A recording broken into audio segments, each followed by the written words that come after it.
Kadang, cinta datang di tempat yang paling tak mungkin, antara guru dan murid, antara batas dan perasaan. Tapi, jika cinta itu tulus, ia tak perlu dimiliki untuk terasa benar. Karena cinta sejati adalah yang membuat kita tumbuh, bukan yang membuat kita lupa siapa diri kita. Hari itu, ruang kelas terasa berbeda. Jendela terbuka lebar, membiarkan cahaya pagi menyusup masuk bersama suara riuh siswa yang baru datang.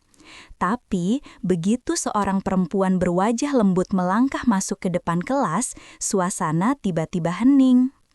Ia memperkenalkan diri dengan suara yang menenangkan. Nama Ibu Anjani. Mulai hari ini, Ibu akan mengajar bahasa Indonesia di kelas kalian. Sejak kalimat pertama itu, entah kenapa, dunia di sekelilingku seolah berhenti berputar. Namaku Rega, dan aku duduk di barisan paling depan. Posisi yang biasanya kuhindari, tapi hari itu menjadi tempat paling beruntung di dunia. Aku memperhatikannya menjelaskan tentang makna sastra, tentang bagaimana kata bisa menjadi jembatan antara jiwa dan dunia. Cara ia berbicara lembut, caranya tersenyum setiap kali murid menjawab dengan benar, bahkan cara ia menulis di papan tulis, semuanya menimbulkan getar aneh di dada. Awalnya, kupikir itu sekadar rasa kagum. Tapi semakin lama aku mendengarkannya, semakin aku sadar ada sesuatu yang tumbuh tanpa izin. Setiap kali matanya menatapku saat bertanya, jantungku berdetak cepat. Setiap kali ia memuji tulisanku, aku merasa menjadi seseorang yang berarti. Aku mulai datang ke kelas lebih awal, duduk di kursi depan, hanya untuk mendengar suaranya sedikit lebih lama. Dan ketika ia menatapku sambil berkata, "Tulisanmu selalu jujur, Rega, pertahankan itu." Aku tahu, aku tak lagi sekedar murid yang belajar tentang bahasa. Aku sedang belajar tentang perasaan yang tak bisa diterjemahkan dengan kata. Di hari itu, aku menulis satu kalimat di halaman belakang bukuku. Mungkin aku tak tahu arti cinta, tapi jika cinta bisa diajarkan, aku ingin belajar darinya. Kalimat itu kutulis tanpa sadar di akhir jam pelajaran. Tapi setiap kali aku membacanya kembali, dadaku bergetar aneh. Sejak hari itu, bayangan Bu Anjani terus menempel di pikiranku. Bahkan di saat aku belajar, makan, hingga menjelang tidur. Suaranya, senyumnya, cara ia menatap lembut setiap muridnya, semuanya berputar dalam kepalaku seperti lagu yang tak pernah berhenti. Hari-hari berikutnya berjalan cepat, tapi setiap menit terasa panjang ketika aku menunggu jam pelajarannya dimulai. Aku duduk di barisan depan, menatap setiap gerakannya. Dan setiap kali ia membaca puisi di depan kelas, dunia seperti menjadi miliknya. Kata-katanya mengalir lembut, membuat seluruh ruangan terdiam. Sampai suatu siang, hujan turun deras. Petir sesekali menyambar di luar jendela. Beberapa murid sudah pulang lebih awal, tapi aku tetap tinggal di kelas dengan alasan sederhana, menunggu hujan reda. Bu Anjani masih duduk di mejanya, menata tumpukan kertas ujian yang baru saja dikoreksinya. Aku mendekat, memberanikan diri. "Bu, saya boleh bantu beresin?" Ia menatapku sebentar, lalu tersenyum lembut.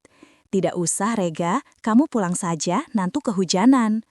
Aku menunduk, pura-pura sibuk memasukkan buku ke tas. "Saya nunggu reda aja, Bu." Hening. Suara hujan di atap menjadi musik pengisi antara dua manusia yang saling diam tapi penuh rasa. Aku mencuri pandang, wajahnya tampak sendu diterangi cahaya putih dari jendela. Saat itulah, entah kenapa aku berkata pelan, hampir tak terdengar. "Saya suka puisi, Bu, tapi setiap kali nulis, rasanya seperti nulis tentang seseorang." Ia mengangkat wajahnya. "Seseorang?" tanyanya lembut. Aku mengangguk, menatap meja, tak berani menatap matanya. Seseorang yang tidak seharusnya saya pikirkan terlalu dalam. Bu Anjani terdiam lama, hujan semakin deras di luar. Ia bangkit dari kursinya, berjalan mendekat ke arah jendela, lalu berkata pelan, seolah bicara pada dirinya sendiri. Kadang, orang yang tidak seharusnya kita pikirkan justru yang paling sulit kita lupakan. Aku menatapnya, tapi ia tak berbalik. Dalam diam, aku tahu kata-kata itu bukan hanya untukku. Mungkin ia juga sedang menyimpan sesuatu yang tak bisa ia ucapkan. Beberapa hari kemudian, aku memberanikan diri menulis puisi dan menyelipkannya di meja guru sebelum ia datang. Puisi itu sederhana. Aku menatap hujan, berharap reda. Tapi kalau hujan berhenti, aku tak punya alasan lagi untuk menunggunya. Saat pelajaran dimulai, aku pura-pura membaca buku. Tapi ketika Bu Anjani menemukan kertas itu, aku melihat senyum kecil di sudut bibirnya. Senyum yang hanya bertahan beberapa detik sebelum ia melanjutkan pelajaran seperti biasa. Namun aku tahu, ia membacanya. Dan sejak hari itu, setiap kali hujan turun, tatapan matanya kepadaku berubah. Ada sesuatu di sana. Lembut, tapi juga takut. Hari demi hari, hubungan kami semakin aneh. Tidak ada yang bicara lebih dari seharusnya. Tapi setiap tatapan, setiap senyum, membawa makna yang terlalu dalam untuk disebut sekadar guru dan murid. Sampai suatu sore, setelah kelas berakhir, ia memanggilku. "Rega," suaranya lirih. Aku menoleh, degup jantungku seketika berpacu. Ia berdiri di dekat papan tulis, menatapku serius. "Puisi yang kamu tulis itu indah, tapi hati-hati dengan kata-kata ya. Kadang, kata bisa membuat seseorang lupa batas." Aku menelan ludah, mencoba mencari kata. "Saya nggak bermaksud melanggar batas, Bu. Saya cuma menulis apa yang saya rasakan." Ia tersenyum kecil. "Itu tandanya kamu punya hati yang peka. Tapi dunia tidak selalu mengerti perasaan yang jujur." Aku terdiam. Hujan kembali turun di luar sana. Ia menatap ke jendela, lalu berkata pelan, hampir seperti bisikan. "Kalau kamu suka menulis, teruslah menulis. Tapi jangan biarkan perasaanmu menulis sesuatu yang bisa menyakitimu nanti." Aku hanya mengangguk, tapi dalam hatiku, aku tahu kalimat itu bukan sekadar nasihat, melainkan bentuk perlindungan dari seseorang yang sebenarnya juga sedang berperang dengan perasaannya sendiri. Hujan bukan hanya air dari langit.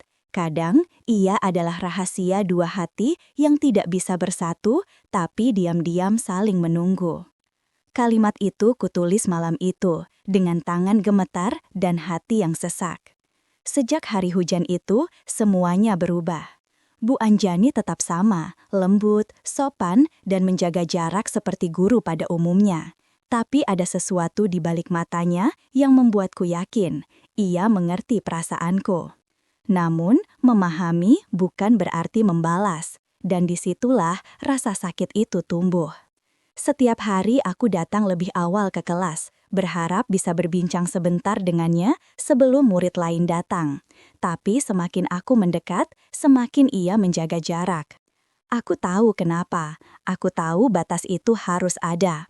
Tapi semakin kutahan, semakin besar rindu yang ingin meledak. Sampai suatu malam, aku menulis surat untuknya, panjang, jujur, dan tanpa sensor. "Bu, saya tahu perasaan ini salah, tapi hati saya tidak mau diajak kompromi. Saya hanya ingin Ibu tahu bahwa kehadiran Ibu telah mengubah saya. Ibu membuat saya mencintai pelajaran, hidup, dan bahkan hujan." Aku menulisnya sampai larut, lalu menatap surat itu lama. Ingin kukirim, tapi ada rasa takut yang menahan.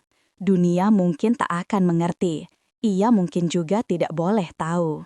Jadi, surat itu kusimpan di antara halaman buku puisiku, rahasia kecil yang hanya aku dan hujan yang tahu. Keesokan harinya, saat aku tertinggal di kelas setelah jam pelajaran, aku baru sadar buku itu tertinggal di meja guru. Dan ketika aku kembali untuk mengambilnya, Bu Anjani sudah memegangnya. Matanya menatap lembut, tapi ada sesuatu di sana, campuran iba dan haru. Ia menutup buku itu perlahan, lalu berkata, "Rega, kalaupun kamu mencintai seseorang yang tidak bisa kamu miliki, jangan sesali perasaan itu. Kadang, cinta paling murni adalah cinta yang tetap diam." Aku hanya bisa menunduk, menahan air mata. Dan sejak hari itu, kamu tak pernah lagi bicara soal puisi atau hujan. Tapi diam-diam, setiap kali hujan turun, aku tahu ia juga sedang menatap langit sama sepertiku. Waktu berjalan cepat, musim berganti, dan tanpa kusadari, hari kelulusan tiba. Sekolah ramai oleh tawa, bunga, dan ucapan selamat. Tapi di mataku, semuanya terasa seperti perpisahan yang terlalu cepat. Aku berdiri di barisan siswa, menatap panggung tempat Bu Anjani berdiri memberi sambutan terakhirnya. Suaranya tenang seperti biasa, tapi aku bisa merasakan getaran halus di nada bicaranya. Anak-anakku, jangan takut melangkah. Hidup bukan tentang seberapa sering kalian jatuh, tapi seberapa berani kalian mencintai dan percaya lagi. Kata mencintai membuatku terdiam lama. Aku tahu, mungkin itu hanya kata biasa bagi semua orang, tapi tidak bagiku. Sebab di dalamnya ada sesuatu yang hanya aku dan dia pahami, rahasia kecil yang tak pernah diucapkan, tapi hidup di antara kami. Setelah acara selesai, aku menunggu di depan ruang guru. Ia keluar membawa map dan bunga dari para murid. Saat melihatku, langkahnya sempat berhenti. "Rega, sudah lulus ya?" katanya lembut. Aku mengangguk, menahan air mata. "Saya cuma mau bilang terima kasih, Bu. Terima kasih sudah membuat saya mencintai sastra, mencintai kehidupan." Ia meneruskan pemikiranku. "Dan kamu harus terus menulis, Rega, karena di sanalah kamu bisa menyimpan perasaanmu tanpa harus melukainya." Aku mengangguk. "Iya, Bu." Sebelum pergi, aku menyerahkan surat yang dulu tak pernah kuberikan. "Untuk Ibu. Baca kalau sempat." Ia menerimanya. Matanya bergetar, tapi tidak berkata apa-apa. Saat aku melangkah menjauh, hujan mulai turun. Di bawah langit kelabu, aku menatap ke belakang. Ia berdiri di depan pintu kelas, memandangku dalam diam. Dan untuk pertama kalinya, aku menyadari, cinta sejati kadang tak harus dimiliki, cukup dirasakan dalam kenangan yang abadi. Setelah hari itu, aku tak pernah lagi menatap wajah Bu Anjani. Semua berjalan cepat. Aku diterima kuliah di kota lain, tenggelam dalam rutinitas dan kesibukan yang membuat jarak antara kami semakin jauh. Tapi anehnya, setiap kali hujan turun, pikiranku selalu kembali ke ruang kelas itu, ke suaranya yang lembut, ke tatapan yang tak pernah sempat kuartikan dengan benar. Aku mencoba menulis, seperti yang pernah ia ajarkan. Puisi demi puisi lahir dari rinduku. Tentang seorang guru yang mengajarkan bukan hanya bahasa, tapi makna hidup. Tentang perasaan yang tak bisa kuucapkan, tapi selalu hadir di setiap bait yang kutulis. Dan tanpa sadar, namanya mulai dikenal orang, bukan karena aku terkenal, tapi karena kata-kataku jujur. Suatu malam, aku diundang ke acara pembacaan puisi di kampus. Ketika kubacakan salah satu puisiku berjudul Hujan di Meja Guru, ruangan menjadi hening. Ia tak tahu, setiap tetes hujan yang jatuh di papan tulis itu adalah air mataku yang tak pernah sempat kutunjukkan. Tepuk tangan pecah, tapi hatiku justru kosong. Aku tersenyum pada penonton, padahal di dalam diri aku masih menunggu seseorang yang bahkan mungkin sudah lupa siapa aku. Bertahun-tahun berlalu, tapi satu hal tak pernah berubah. Setiap kali hujan turun, aku berhenti menulis sejenak dan menatap ke langit. Di sana, aku membayangkan Bu Anjani sedang menatap langit yang sama di tempat yang berbeda. Dan dalam hening yang panjang itu, aku tahu, cinta ini tak pernah mati, hanya berubah bentuk menjadi kenangan yang kutulis agar dunia tahu, ada cinta yang tak berakhir meski tak pernah dimulai. Kalimat itu selalu terngiang setiap kali aku menatap hujan. Dan sore itu, bertahun-tahun setelah perpisahan itu, aku kembali ke tempat segalanya bermula, sekolah lamaku. Bangunannya masih sama, cat dindingnya yang mulai pudar, aroma buku-buku tua, bahkan suara bel yang tak berubah. Tapi yang berbeda hanyalah aku dan waktu yang telah membuatku mengerti arti cinta yang dulu tak ku mengerti. Sekolah sedang mengadakan reuni. Suara tawa teman-teman lama memenuhi aula. Namun di tengah keramaian itu, mataku mencari satu sosok. Entah mengapa, hatiku masih berharap ia ada di sana. Dan benar, di pojok ruang guru, aku melihatnya, Bu Anjani. Rambutnya kini sedikit beruban, senyumnya masih sama hangatnya. Saat pandangan kami bertemu, waktu seolah berhenti. "Rega," katanya pelan, nyaris tak percaya. Aku tersenyum. "Iya Bu, lama sekali ya." Kami duduk di teras yang dulu sering jadi tempatku menunggu hujan reda. Ia menatapku dengan mata yang lembut namun penuh kenangan. "Aku baca tulisan-tulisanmu, Rega, puisi-puisimu, mereka tumbuh dewasa bersama kamu." Aku menunduk, menahan haru. Saya cuma menulis apa yang dulu ibu ajarkan, tentang kejujuran dalam rasa. Hening sejenak, hujan mulai turun perlahan, seperti sengaja datang untuk menyapa kami berdua.